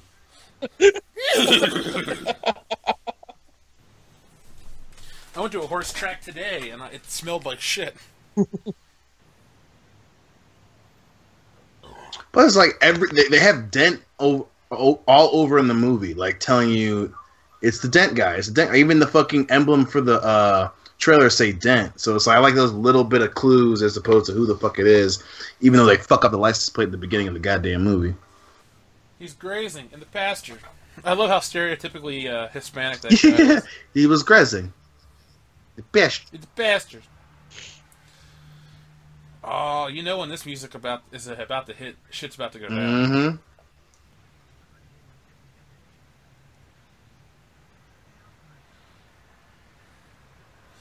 Oh my god, Nicole sends a picture of herself with a beard on Snapchat. I don't ever really watch her snaps. I don't either, but I'm just like, okay. Let's see what your bearded clam looks like. Oh, wait. Hey, why are they driving Bogomil's car? Are they? No. That's Bogomil's car. It's a blue Oldsmobile. Is it? It's a blue Oldsmobile. It's the same fucking car Bogomil was driving. Well, you know, it's probably just another department car. You drive department cars to go home, though? Yeah, a lot of departments are starting to do that now again, where they take. But he was also suspended. Wouldn't he have to leave that shit at the office? Well, he had 2 days to his review board, so technically he probably could take the car without getting in trouble until after whatever the review board said. And apparently Billy had time to like fucking put all of his guns in there. And his duster. Plus, I never got why he had two pump-action shotguns to dual wheel. Like you have to pump them every time you pull the trigger. Why does he have two of them? I love it. Here's what I always called the battle theme, even though it's not called that. This is just called Hit to Vic. I don't know what that even means, but whatever. Do they play the same thing when they go to Victor Maitland's house? Yeah, but in that one it's called Good Guys on Ground. Oh. Here's the moment, the revelation moment. Bogomil was here, the dirt. Yeah, but it's only there where the cars are. Like behind them, it's like all gray and like, and it's not even red when you look at it right there. Let me enjoy my moment. I'm just saying. Like it was just like a patch of like red dirt they just like use. Nick, do you like rap music? I love rap music. I love rap music. Yo, baby, yo, baby, yo. I'm from the Rap Coalition of America. I bet you this was ad-libbed. Oh, yeah. Say, ow. Ow. That's like the worst fall, too, that guy gives. Well, the guy is like, 182, so. Pounds overweight? Probably. Sorry, that was a really shitty joke. Well, Dion, by the way, when you're talking about us doing our drunk commentaries for Star Wars, can you believe that was 8 months ago? God damn, for real? Yeah, dude, we did that over the summer. We did Empire and Return of the Jedi in one night. That's right, yeah. Because Nick was not on Empire, but he was on Return of the Jedi. Yeah. I think he fell asleep at the end. Me? Yeah. I may have. Empire, yeah, I think Empire's when you got white girl wasted too, and I was just like, I have to drink with this person. Aren't you glad we're all better people? I agree. Yes, I am so glad. Hello and welcome to... No, Nick is not on that one. It's just you, me, and Hillary. I thought he was on. What one was it? He's Return of the Jedi, only. Oh, what the fuck? That's weird. I could have sworn Nick was on that one. Was it Halloween? Was it when we watched I Know What You Did Last Summer and Halloween the same night, maybe? No, we did Halloween's 1 and 2 in the same night. That's what, yeah. Okay. Gotcha. Because Joel was on that. Oh, here we go. Here's a callback to The Knife with Axel, where he's trying to be like Axel, but Billy's just a fucking white dude and he's not as cool. Well, technically, yeah, he fucks up. I just like how the dude has a fucking Desert Eagle to fucking destroy Axel Foley's entire fucking top half of his body with. Like, goddamn. I know. I love how Axel just gives his gun over. Like, he lets it hang down his finger and shit. That guy, look, old guy's face. Now watch. The guy's glasses are off, and now they're back on. Oh. And now they're off again. Oh. If Axel was smart, he would have taken that guy's gun, too. Yeah.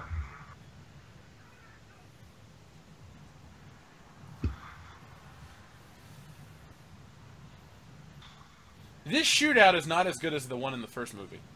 See, I always thought it was better than the shootout. Outside of, I mean, obviously the villain death is way better in the first one with Victor Maitland and what's his nuts, the henchman Zach. Or whatever. Yeah, Zach.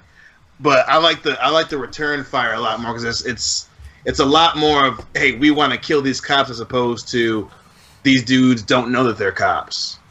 Now, this part right here is awesome with the fucking RPG. Yes. I love this part. Yes. But there are a couple stupid moments, and I'm going to call them out. And the RPG is not a stupid moment. Like, I find this, like, genuinely funny.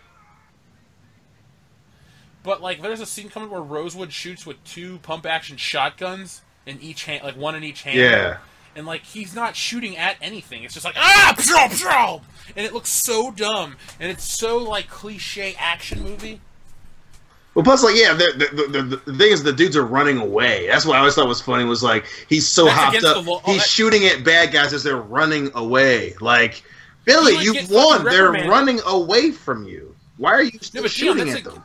Wouldn't he get reprimanded? Yeah. Because I thought once the criminal's back was turned, they're right there. Yeah, I saw that. Like, he does it again coming up too. But once the criminal's back is turned, he has to stop firing at him. Right? Yep. Yeah. You can't shoot someone as they're running away as a cop. That's because that's one thing Number One does. Like, they don't shoot Victor Maitland until he opens fire on them. Right. And they light his ass up. Right. But if you pay close attention, like, he's like, you know, watch out, little boy, you might hit me or something. Yeah. And then, you know, he doesn't do anything until he shoots him. Yeah. Well, he almost shoots Axel in the fucking face too, because it's like literally a couple inches to the right of him, and then they just fucking blow him away. And especially in this one, like. And Billy shoots this guy that runs away. Watch. The guy gets shot over the fucking pole. Yep. And then I think he shoots one more guy. Yep. Billy's going to fucking right there. jail. Yeah. I think he's so angry from work he's trying to, like, you know, let it out. So, you know, it's bad, guys. There's a deleted scene where Billy is going to fucking therapy with Joe Pantoliano from Bad Boys 2. Woosah! No. It would be even funnier if he was running the Woosah thing in Bad Boys 2. Like, it would make so sense. That would have been amazing. See, Nick, if I was in charge of casting movies, those are the kind of throwbacks I'd put in every movie. And they would be so good. They'd be so good. Because I would literally find a way to tie every movie together. Oh man, it would be so much fun.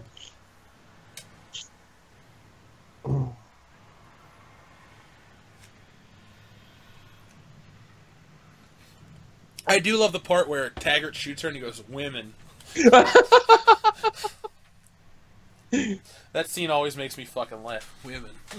I just love how she fucking takes that fall. She spins and hits the door real hard. I'm like, damn, Brigitte, what a way to sell the fucking move. Mm-hmm. You know, when I watch Rocky 4, I believe that they're married, you know? Oh, no. Because they look the fucking same. God, she's only like 2 inches shorter than he is. And he's 2 inches shorter than she is, if you know what I mean. Yeah. Plus, for some reason, I always thought it was so cool when he fucking shoots Carlos in the face with one shot. I was like, God damn, Axel, you're so fucking cool. See, it's that shot that makes me think he would totally be on par with, like, oh, that's a horrible blow-up scene. But that's why he... Yeah! The car wasn't even in the same position, man! No. And plus, it was like it hit the ground, but then the car set into the side. Goodbye, Mr. Foley. That's her catchphrase. Goodbye, Mr. Boom! Yeah, dude. Oh, right in the fucking head. She takes it so hard. I bet you Stallone tried to give it to her hard, but he's so tiny.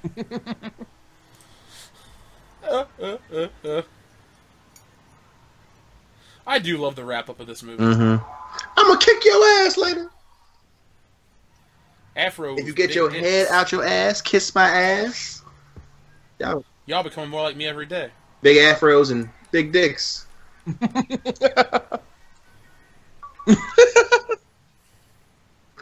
Billy, why do you have 2 pump action shotguns? I love. Well, also in part 3, Billy is super reserved.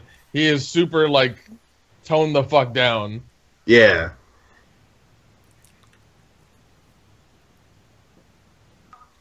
Plus, you know that he's an asshole chief where he wears a fucking scarf in California. A wool scarf in California. Hey, Axel's wearing a goddamn coat. Yeah, but at least Billy's wearing a fucking duster. It's a duster, bro.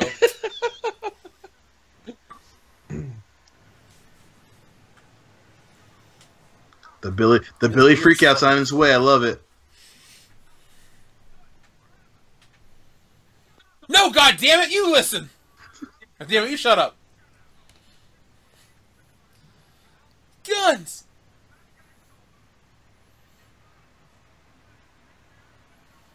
Head out of your ass.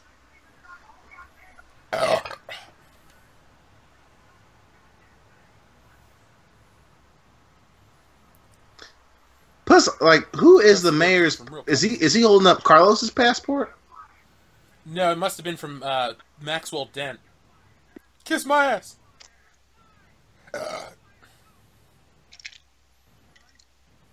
I was watching some movie and that had the mayor of Beverly Hills in it. And all I could do is think of Beverly Hills Cop 2.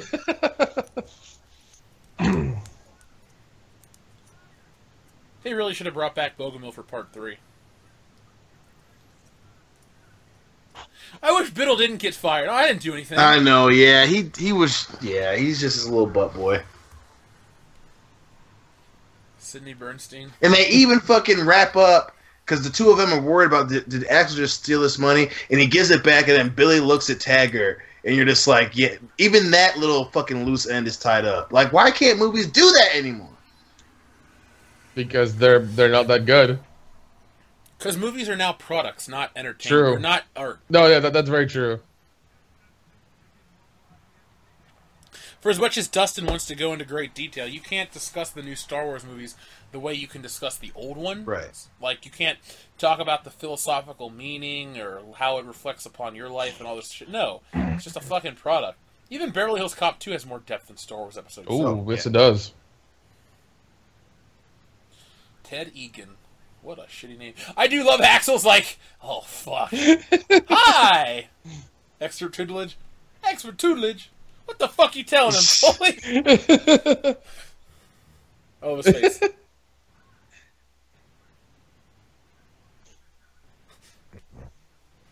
You're real guy. I wish Jeffrey would have been in part 3 as well. Oh, God. Well, he was too busy doing Mad About You. I hate that show. Did anybody ever watch? I used to watch it all. Oh, so you used to watch the show? I was going to say, did anybody ever watch that show? I actually, when it was on I used Netflix, to and I watched the beginning of the first episode, just because I was like, I remember it being, I think it was on before the Steve Harvey show or something. So they were both on the WB, I think. And I would watch like the end of Mad About You, and I was like, God, I fucking hate Helen Hunt. And then I had to relive that, so I had to watch the beginning, and I was just like, God, this show is awful. It has one of the worst theme songs of any TV. It's so annoying. So we just know that Axel brought other clothes to Beverly Hills. He had a duffel just put bag, his yeah. bag in his car, but he didn't change his clothes once. Well, he did because he was in the pool. Yeah, but he didn't but he puts the same outfit on. True. Like, I think like in the first movie. Yeah, how many Mumford shirts did he keep from high school? Jesus. He's trying to support that school, right? He's trying to give him some money. They're inner city school, goddammit. I do like though how like certain movie characters have like an outfit, you remember like you'd watch a cartoon like Inspector Gadget would always have the same clothes on. I kind of do like how Axel always has the same shirt or outfit on within the movies. It's like, oh, this is my gear, like Indiana Jones. Yeah. Even they make fun of it in the part 2 at Temple of Doom. She's like, "What are you, a lion tamer?" This guy's mullet is glorious. It's white and fluffy. Oh, I love that song too. Freeze frame. So, Beverly Hills Cop 2 is now over, which is kind of sad. Yeah. So, my Hulu is recommending I watch Beverly Hills Cop 3, Trading Places, or A Vampire. Oh, Vampire in Brooklyn for show. Do you guys want to watch that in October? Yeah. We have to watch Vampire in Brooklyn. Like, if we ever need to see a movie that shows... Oh, dude, Uncle Ray's in this movie. Yes, what? Who? The one, Ray, your rent's due, motherfucker. He's in this movie. Really? He was just listed in the credits. Who was he? I don't know, but that's why I went and said, Uncle Ray! Son of a bitch. There's Danny Nero, Brother Nero. Brother Nero. Katrin Cole, I'm going to look her up, because she had giant tits. Listeners, that's what it's like to hang off me. If I see tits I like, I look them up. That was like half the trip when we went to Florida. That's true. Yeah. Katrin Cole is known for Beverly Hills Cop 2, and that's all that pops up. Oh. Is she at least still alive and have big tits? Or like, what's the deal with that? There are no pictures of her on here. Oh, man. There's somebody else. A picture of Bridget Nielsen pops up. No. Gemma Arterton. That's Oh, all revved up. Oh, she is literally only in one film. Oh, wow. She's only in Beverly Hills Cop 2. That's hilarious. It's a better film career than Lisa G. Schillenberg. She's Jewish. That's true. Both Ray Murphys were in this movie, senior and junior. Goddamn. Talk about family. Yeah, goddamn. Well, you know who wasn't in this movie and who isn't living anymore? Charlie Murphy. Oh. Rest in peace, Charlie Murphy. R.I.P. Motherfucker.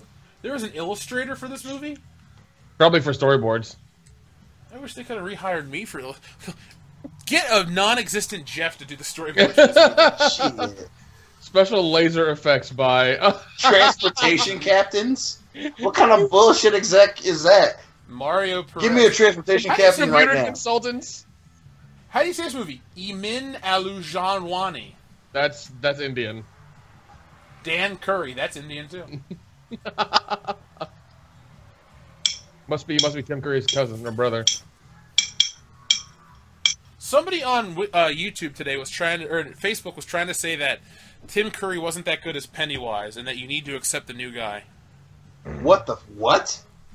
Yeah, I didn't even click on their article. They could just kiss It's probably that John Squires guy. That motherfucker's always about like new remakes and shit like that all the goddamn time. He's like, well, plus, like you can't shit on the dude who literally didn't get the Joker job in the animated series of Batman because his voice was too scary. You can't shit on him ever. I love that. His voice was too scary. That's what it was. His voice was too scary because like that. Like who is that awesome where you can't have a job because you are too scary? Like, how do you shit? Yeah, his clown, the character he was gonna play years later in fucking Batman was not good enough for some asshole that were in the movie. Yeah, like, come on. Kimberly Page, that's the woman DDP married. Oh. Not the same Kimberly Page, but still. Dolby Stereo in select theaters. I hope we got it in Dolby Stereo. I hope so too.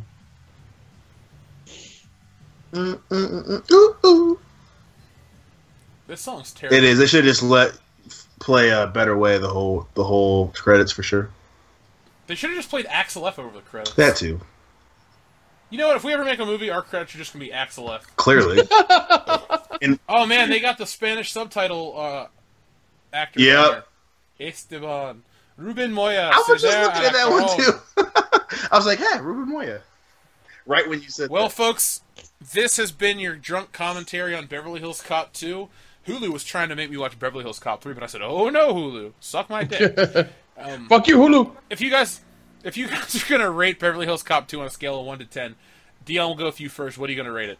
I really got to go with a 9. The reason I don't give it a 10 is because, obviously, you know, a lot of the issues with the scenes, like transitions and shit they fucked up.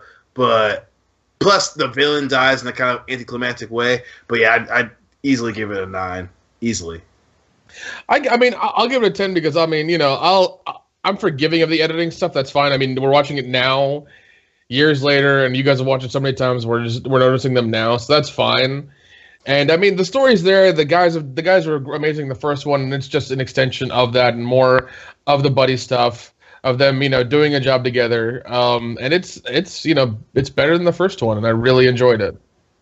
I'm gonna give it an 8. I think the first one's a 10. The first one has originality, and it's a much tighter film. There's less fat. This one's a lot of fun, maybe funnier, and I love it. And I'm not trying to be overly critical, but here's one thing I've always tried to harp on for this channel. You can be critical of things you love. You don't need to just openly accept something because you like it. Never be critical of people, but be critical of things. Entertainment, food, music. It's not wrong to be overly critical of a product because people are paid millions of dollars to make this. And, if you have a high standard for entertainment and you find faults, do not hesitate to say said faults. So that's where I am. This movie is a solid 8 out of 10. I love it. I own it on every major North American format. I may import the Blu-ray one day. I don't know. If you import the Blu-ray, you're going to have to import a Blu-ray player as well. Okay, maybe I'll just import it to have on my shelf. There you go. So before we put this baby to bed, do you guys have anything you'd like to say? No, man. I love this movie. If there's ever a list that we come up with as far as best sequels, I think that Beverly Hills Cop is easily in the top 3. Beverly Hills Cop 2, rather, is easily in the top 3. I think it's one of the best sequels ever made in terms of movies. If you ever need an example of how to make a sequel that really could stand on its own, if you never saw Beverly Hills Cop, the first one, you could watch 2, and obviously based on the name, you'd want to go back, but you could sit there and be like, okay, well, it's easily established that they're friends. They talk about going fishing. There are pictures on the desk. It's so well put together. It's easily one of the best sequels of all time. Would you say top 3 sequels? Because I can name 3 sequels that are better than it, but I'd say top 3. Which ones would you put above it? Empire Strikes Back. Obviously, that's one better. Indiana Jones and the Temple of Doom. Yes. Spider-Man 2, Captain America: Winter Soldier. I mean, there's no. I wouldn't put the only reason I wouldn't put Spider-Man 2 is because of the love story thing in Spider-Man 2, and outside of Winter Soldier, you couldn't watch Winter Soldier as a movie on its own. You would have to watch the first one. That's the only reason why I wouldn't. Well, I know you're not a big Sam Raimi Spider-Man fan, and by the way, listeners, just wait for July because we're going to get into that. Oh yeah. But as much as I love Beverly Hills Cop and gave it a great write-up in the beginning, Spider-Man 2 is a superior film in every way. But we'll get there later. Oh, for sure. All right, so that has been our drunk or not so drunk commentary on Beverly Hills Cop 2. Don't expect well, you know what? There'll be a Beverly Hills Cop 3 commentary because it's just going to be 2 hours of Dion and I shitting on the worst fucking action movie maybe ever. I don't know. It's in the running, you guys might have to get drunk an hour before that just so you can get through Beverly Hills Cop 3. Seriously. No, what we're going to do, Dion, is when I come up to visit for that weekend after the concert, we'll get really drunk, we'll have a good cry, and then we'll watch Beverly Hills Cop 3. Oh, I know, man. I miss Inspector Todd too. All right, listeners. Thanks for watching, and we'll be back later. Peace. Doses.